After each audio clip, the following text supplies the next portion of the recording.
glad we got the win. It was good to play football again, and just excited to see these guys get on the field after after the off season and some of the adversity that this team's gone through. I'm really proud of the way they played this game, and it wasn't perfect, and it wasn't even our best, but there were some moments that we had some really good things going, and I think the leadership, the experience showed up, and just really proud of the team and the way we played.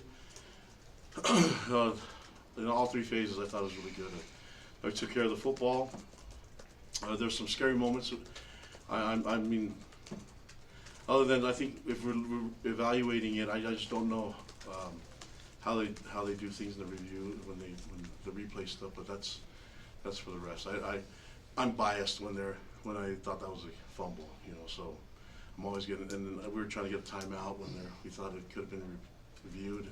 Just didn't work out. So I probably need to get in a better position to get timeouts. I mean, I ran out of breath for no reason because they didn't give it to me until after the play was done. So, but love the way the guys played.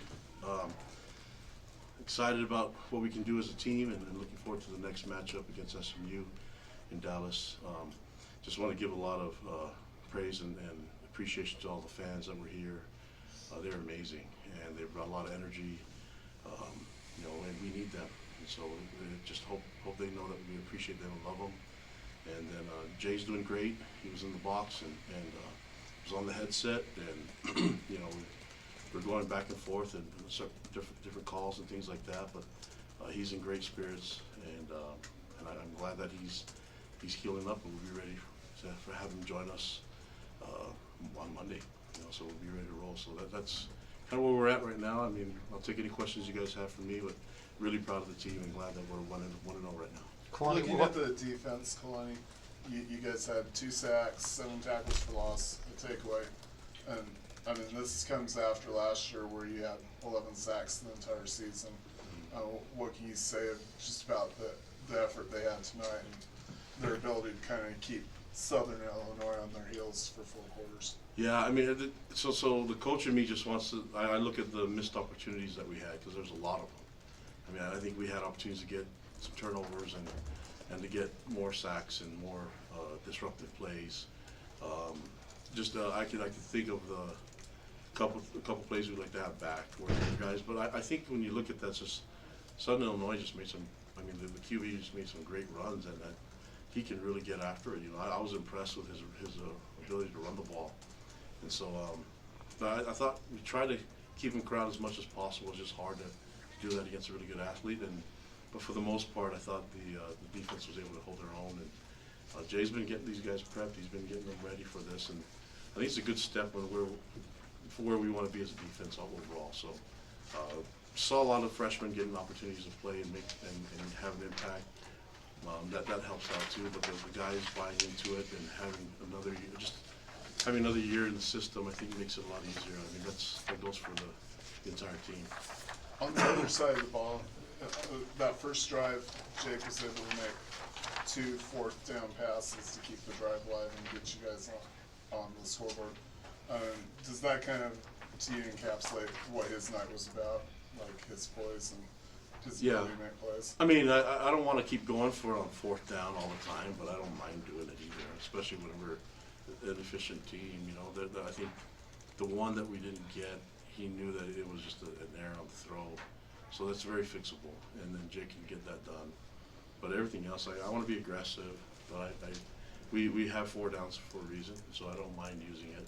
But I'd rather just get first downs early and get some choke yardage and get some scores. So, but yeah, if we need to, I mean, there's a plan that we have in place. I thought A-Rod did a great job calling an offense, and I thought the defensive staff did a great job calling defense, and K-pop, that's the special teams. I thought we could have had more opportunities there. We didn't catch the ball secure. We didn't catch it cleanly on kickoff return and on punt return, which really hurt opportunities to get some returns. But I know Pop will get that taken care of. He's a really good coach, and he's got these guys trained. But and then I think Will missed the field goal, and I'm glad he was able to get back and make a couple more. But there's a lot of room for improvement overall as a team, and we'll just get better. But we know that the fix is, and we'll work on it. Kalani, what was What won Jake Retzlaff the job, and what did you think of his performance tonight? Yeah, the competition was just, I mean, it was back and forth, both those guys. We feel good about, I think I said it to you guys during camp, we feel really good about both of them. And, you know, when we put it out there, Jake won the spot. And the special thing about it is Gary was so supportive, and he's a special human being. I mean, he's awesome. And they have a great relationship. So we needed both of them to compete like that, because I thought it made them both better. And then we went with what we felt was right, and who earned it. You know what I mean? We've been through competitions before, and I only know one way, and that's to play the guy that deserves it, which is hard to do when Gary did a lot of really good things too. Kalani, what did you say to the team to address the Jay Hill situation? And did you or any of the coaches get a chance to go see him in the hospital?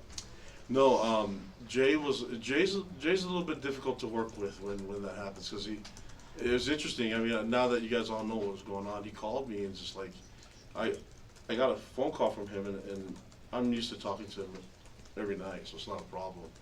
And so I said, "Hey Jay, what's up?" And he was like, it was his wife Sarah. She's like, "Hey Kalani, it's Sarah." And I'm like, "Oh, what, is everything okay?" And she said, "Yeah, we're at the hospital, and you know, Jay had a heart attack, and that was kind of hard for me to hear. And all I cared about is to see, okay, is my friend okay?" And so that was a huge scare. I'm glad that they were able to get him on the right path to take care of him to recovery. But he didn't really care about that. He just was all about the game. And so when I was telling him, hey Jay, just take care of yourself, he was like, "No, we're gonna be fine." And then immediately after we hung up the phone, he was just kind of like, "I don't want anyone to know about it. I don't want it to be a distraction to the team." And I'm like, "Okay, well, this is gonna be really hard." And he's like, "No, we'll have a staff meeting and we'll just work through it." And you can kind of just tell him that he was gonna go to his son. His son had a race the next morning anyway, so he wasn't gonna be there in meetings, and he wanted to go see his son. So I was gonna. He was just kind of. He already had detailed this out and planned it out while laying in the hospital. And so I hung up the phone. I said, "Okay, we'll see how it goes." I hung up the phone, and immediately he starts texting all the coaches as if there's nothing going on. He's just like, "Hey, let's go. You need this. I need this for tomorrow's meeting," things like that. And I was just trying to do what he wished, and that was keep it quiet and not trying to be a distraction. And then when we talked to the team about it, talked to the staff about it, they were kind of just like, "Well, he was just texting me." But yeah, he was just doing his own thing. But anyways, long story short, when it did happen, and when he was trying to recover, he did not want this to be a distraction or be about him. Didn't want any drama. And of course, whenever that's not what you want, things like that, it does happen.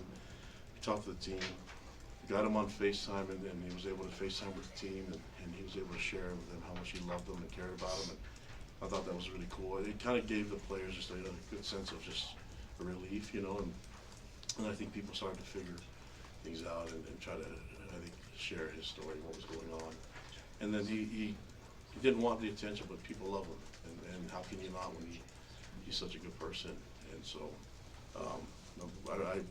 on behalf of him, I just want to tell everybody thank you for caring about him and praying for him. It worked, and he's doing really good right now. How nice was it to have him here and be able to have that? You Yeah. touched on it, but I mean, it kind of puts a little different slant on the game after knowing what he'd been through. Yeah, it's great to hear his voice, and he'll have his voice because he didn't raise it very often tonight. And, normally after the game, his voice cracks right now, and he's lost half of it. So I think maybe he'll be good in the box right now. I don't know, but it's always he's always been a great.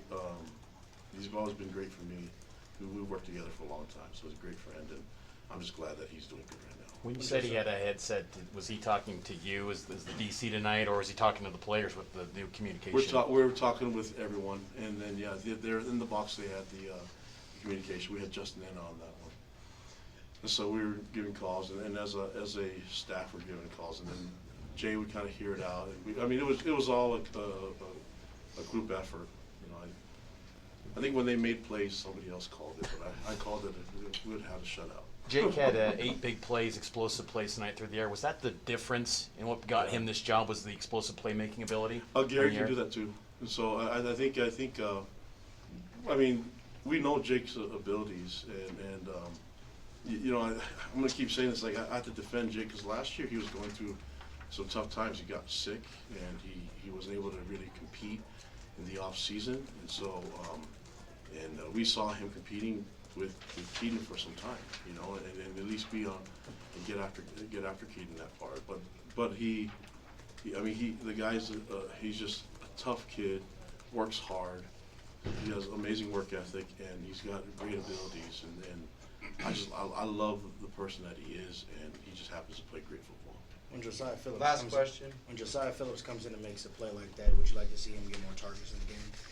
Yeah, I mean, we have a lot of guys that can get targets. I mean, it was good that JoJo's got all kinds of ability, and Parker, I think we had, I mean, Chase did some really good things. I don't know exactly what his numbers were, but we have a lot of good players that can get targets. I think if teams decide to play over the top of someone, we have enough that we can get to. And so, love having JoJo. Cody Hayden got some reps in there too. And, we got some, you know, Darius wasn't able to play in this game, but he's gonna play next week. And I think I explained it before. That was just when we applied for his waiver, that's what happened. And NCAA said that he played one game in JC, or one play, so he had to miss one game, and it had to be the first game. So it just worked out that way. But Darius has had an amazing camp. I can't wait to get him on the field, and that gives us another target to go to.